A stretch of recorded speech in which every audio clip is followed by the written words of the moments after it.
When people ask me, how do you teach resilience? I'm like, I don't have to. Because I'm talking to students who have gone 3 days without eating, crossing borders. Latest details on the immigration enforcement actions.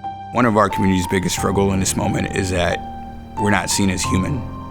We are not seen as worthy of a quality of education. This linguistic discrimination of our communities has always been very intentional. And I'm talking about students who have been in detention centers, who had no food for so many days, who have their parents deported, and they still give me hope.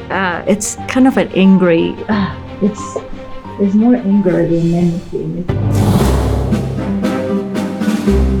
Spain was a dictatorship for over 40 years. That's what my parents lived, and I was very young when the dictator passed. My parents really taught me the love of democracy, and I think that's what I bring the most from my Spanish background to my classroom. Spanish as a heritage language program tackles students who already speak the language, but they don't have access to the literacy skills processing that they will have in the countries of their families. I am fortunate to be in a school district that is really supporting the existence of this program, because I can see this program disappearing. Which we're talking about executive orders saying that other languages don't matter in our community.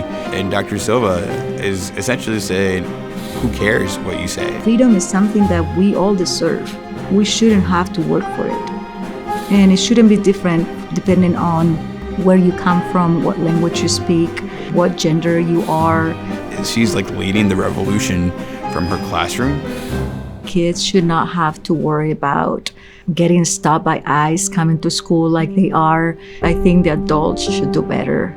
She creates space for young people to really fully appreciate where they come from, fully integrate their whole identity, and to know that that is more than enough and that they're going to be successful. What gives me hope is groups like Latina Leadership Club, that every year when we do our special graduation at the end of the year, I can see those students going to places that they didn't envision before. A lot of times, other educators, when I present on heritage education, will come and say, well, it is very easy for you because you are Latina. And I say, no, I am a white passing woman from Spain. I have done a lot of very painful reflections of who I am, who my ancestors were. I did have to re-educate myself and become a teacher for my students. So if I did it, anybody else can do it.